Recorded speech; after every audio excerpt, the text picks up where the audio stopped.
ఓం నమ శివాయ్. ఈరోజు ఏం చెప్పుకుందాము? ఓ చిన్న కథ మామూలుగానే చెప్పుకుందాం, కాకపోతే ఒక జరిగిన కథ వాస్తవంగా అప్పుడప్పుడు చెప్పుకోవాలి. చెప్పండి. అప్పుడప్పుడు చెప్పుకోవాలి. ఎప్పుడు ఈ కల్పిత కథలే కాకుండా అవును. వాస్తవ సంఘటనలు కూడా అప్పుడప్పుడు చెప్పుకుంటే బాగుంటుంది, పిల్లలకు కూడా మంచిది. సో గ్రీకు తత్వవేత్త, ఆయన గురించి ఆ పేరు చెప్తేనే అందరికీ తెలుస్తూ ఉంటుంది. పేరు అరిస్టాటిల్, సోక్రటీస్. అరిస్టాటిల్ ప్లేటో శిష్యుడు, అలెగ్జాండర్కి గురువు. మనం సోక్రటీస్ గురించి మాట్లాడుకున్నాం. సోక్రటీస్ ఈయన నువ్వుగా బతుకు అని చెప్పాడు. నువ్వుగా ఇంకొకటిలా బతకడం కాదు, నువ్వుగానే బతుకు, అప్పుడే నువ్వంటే ఏంటో తెలుస్తుంది అంటాడు. తన నమ్మిన సిద్ధాంతం అనేకమైన సిద్ధాంతాలను రూపొందించాడు సోక్రటీస్.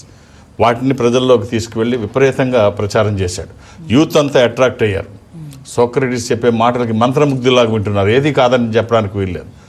అప్పుడు వీళ్ళు చూసి లేదు ఇలా కుదరదు అని చెప్పి రాచరిక వ్యవస్థ ఈయన్ని మరణదండన విధిస్తారు. ఆ రోజు మరణదండన ఏమిటి? విషం ఇచ్చి చంపడం. సోక్రటీస్కి విషం ఇచ్చి చంపమని చెప్పేసి ఆర్డర్ వేస్తారు.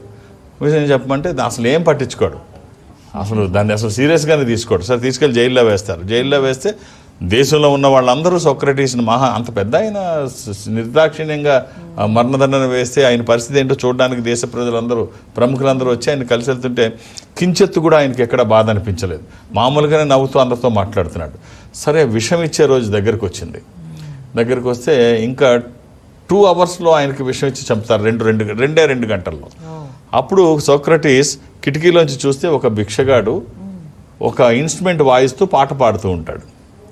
అప్పుడు జైలర్ని పిలిచి ఆయన్ని నా దగ్గరికి తీసుకొస్తారా అంటే మామూలుగానే ఆఖరి కోరిక తీరుస్తారు, ఆయన ఏం కోరుకోలేదు. అయినా సోక్రటీస్ అంతటి పెద్దవాడు అడిగితే ఎవరు కాదంటారు, అలాగే తీసుకొస్తాం. అందులో ఏముంది, ఆ భిక్షగాడిని తీసుకొచ్చి ముందు పెట్టమంటున్నాడు. సరే భిక్షగాడిని తీసుకొచ్చి ముందు పెడతారు. ముందు పెడితే ఆ భిక్షగాడిని అడుగుతాడు, అయ్యా మీరు వాయిస్తున్న ఈ తీర్ అనే ఇన్స్ట్రుమెంట్ ఏదైతే ఉందో చాలా అద్భుతంగా వాయిస్తున్నారు, మీ గానం చాలా బాగుంది, గంధర్వగానంలా ఉంది, ఒక్కసారి నాకు ఈ 2 నేర్చుకోవాలనిపిస్తుంది. సో 2 నేర్చుకోవాలనిపిస్తుంది, నాకు నేర్పిస్తారా? దాన్నే ఉంది బాబు మీరు అడిగితే. సోక్రటీస్ అంతటి వాడు తన దగ్గర నేర్చుకుంటాను అంటున్నాడు. సరే ఒక అరగంట ఈ తీర్ అనే ఇన్స్ట్రుమెంట్ని ప్లే చేయడానికి నేర్చుకోవడానికి ఒక ½ అన్ అవర్ టైం పట్టింది ఆయనకి, అరగంట. అలాగే ఈ పాట పాడే విధానం, పాడుతున్న విధానం చాలా బాగుంది, ఆ పాట కూడా చాలా బాగుంది. ఈ పాట నేర్చుకోవడానికి ఆయన ఇలా చూస్తే ఇలా పట్టేసేవాడంట. అలాంటిది అరగంట చాలా ఎక్కువ ఆయనకి, ఇది నేర్చుకోవడానికి, ఇది పాడడానికి. ఇదొక అరగంట, అదొక అరగంట. అయిపోయింది. గంటలో అయిపోయింది. ఇంకొక గంట మిగిలింది. వాళ్ళందరూ ఆశ్చర్యంగా అడుగుతున్నారంట. వెళ్ళిపోయాడు, తన భిక్షగాడు వెళ్ళిపోయాడు. వెళ్ళిపోయిన తర్వాత అసలు ఏంటంటే మాకు ఏం అర్థం కావట్లేదు, 2 గంటలు ఉంది మీ లైఫ్, అందులో 1 గంట దీనికి పోగొట్టారు, ఇంకొక గంట ఉంది. ఇప్పుడు ఈ గంటలో నేర్చుకొని మీరు ఏం సాధించారు? ఇంకొక గంటలో చనిపోతారు, ఏం సాధించారు అంటే అప్పుడు సోక్రటీస్ అంటాడు, జీవితం అంటే మరణం కాదు, జీవితం అంటే నేర్చుకోవడం. నా దగ్గర ఇప్పుడు ఇంతకుముందు ఒక గంట ముందు నాకు ఈ ప్లే చేయడం రాదు, ఈ ఇన్స్ట్రుమెంట్ ప్లే చేయడం రాదు. 1 గంట ముందు నాకు రాదు, 1 గంట ముందు ఈ పాట పాడడం రాదు. ఇప్పుడు నాకు అది ఇన్స్ట్రుమెంట్ ప్లే చేయడం వచ్చు, ఈ పాట పాడడము వచ్చు.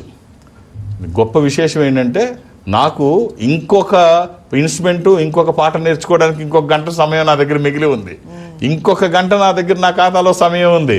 జీవితం అంటే మరణం కాదు, జీవితం అంటే నేర్చుకోవడం. సోక్రటీస్ సమాజానికి ఇచ్చిన గొప్ప కొటేషన్ ఏమిటంటే జీవితం అంటే మరణం కాదు, జీవితం అంటే నేర్చుకోవడం. సో యూత్ ఈ రోజులో